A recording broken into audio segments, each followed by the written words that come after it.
Hi and welcome back to Behind the Classroom Door. Today we've had a request from a student called Tony who would like some help with his subtraction.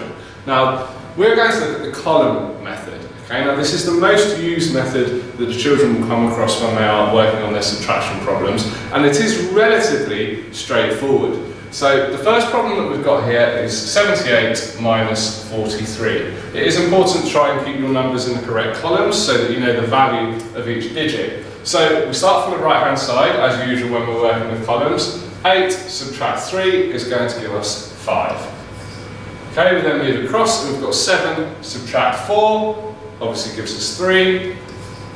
So our answer for our first problem is 35. Now these are really quick problems, examples that you can work on with your children, that when they are dealing with money or anything really, we can use this column method. And as you can see, it's a very, very simple and straightforward solution to subtraction problems. The only thing worth remembering is to make sure that they appreciate that this number, although the digit is 7, it is worth 70 because it is in our tens column.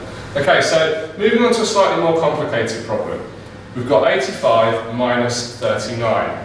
Now, obviously starting from the right hand side, we've got 5 subtract 9. Now this is the first stumbling block, because obviously when we're teaching children addition, it doesn't actually matter which way around the calculation goes, because the result will be the same. If it was an addition, 5 add 9 is going to give us the same answer as 9 add 5. This isn't the case with subtraction.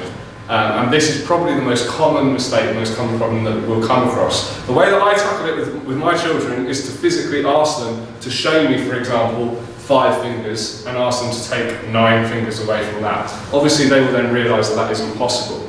Okay, so the solution with this method is to borrow from the next column. Now, I'd make it a physical activity and get the children to physically stand up and imagine that they are walking next door and knocking on the door and asking to borrow 1. Okay, so instead of having 5, we're going to go next door and borrow 1 from the 8, which will become 7, and bring our 1 across to make this 15. So 15 subtract 9 will give us 6, 7 subtract 3 will give us 4.